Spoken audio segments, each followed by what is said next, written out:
What's up, guys? Adam with Anabolic Climbing, and today I want to go over all of the things that no one tells you about climbing on testosterone. So, if you guys remember, this is about month 3 of climbing on test. We've been running, or we started at 150 milligrams a week and have bumped it up to 200 milligrams of test prop a week. That's probably going to be closer to 140 milligrams if you're running test SIP. Same with testosterone and anthate, pretty similar on the pharmacokinetics of that. It'd be a little bit lower for an anthate. But we've had supraphysiological testosterone for a bit. We put on about 13 or 14 pounds. And let's talk about the things that you'd either expect or not expect in my time climbing on testosterone. And first and foremost, shock loading stuff sucks hard.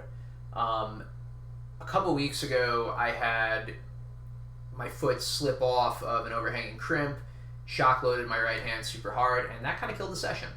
Fingers feel good now. I did a great job rehabbing it. I think Anavar has a multiplicative effect with testosterone as far as training, but we'll talk about that another time. The short answer is, if you're not careful with your feet, it could absolutely, and your fingers, it could absolutely kill the session.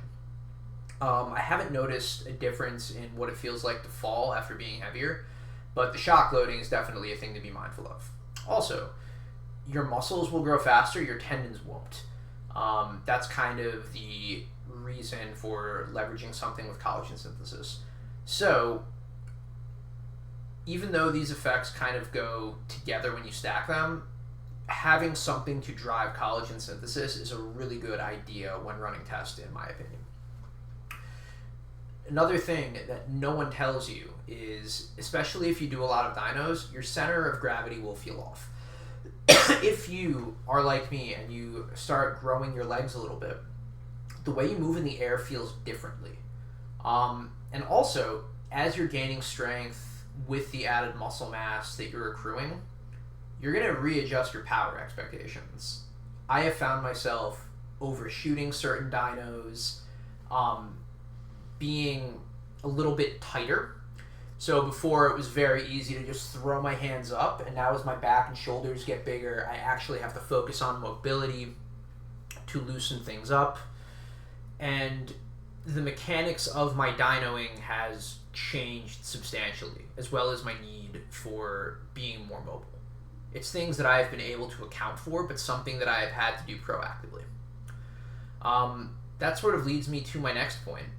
Flexibility changes. So there have been times where I've been locked out of my apartment, as I assume many of you have as well, and there is a V0 boulder problem where I jump my fence and then do a climb down on the other side of my fence.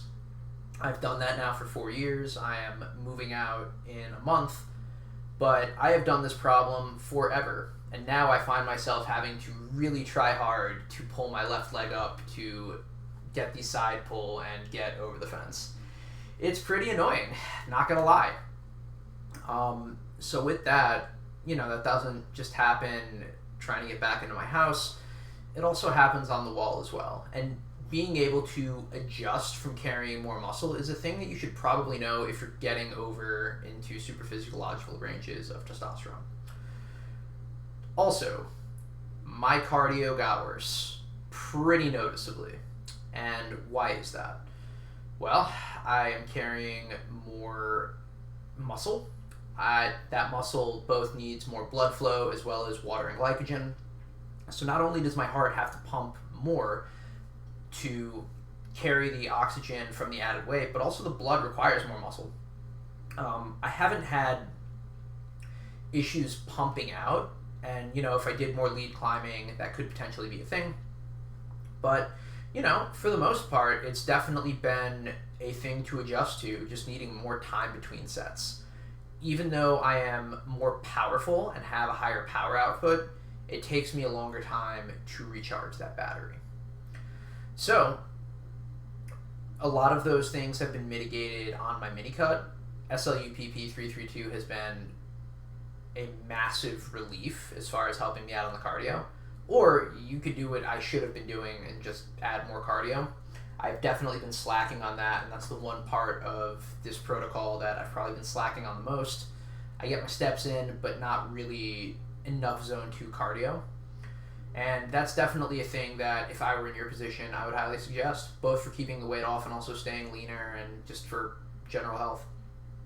But that's kind of the main takeaways that I'd have on the things that I was not anticipating when I got onto Test.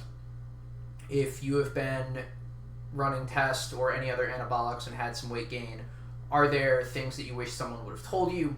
Are there any unexpected side effects that you have had from running anabolics? Feel free to leave those in the comments. As always, like, subscribe. I appreciate any and all feedback.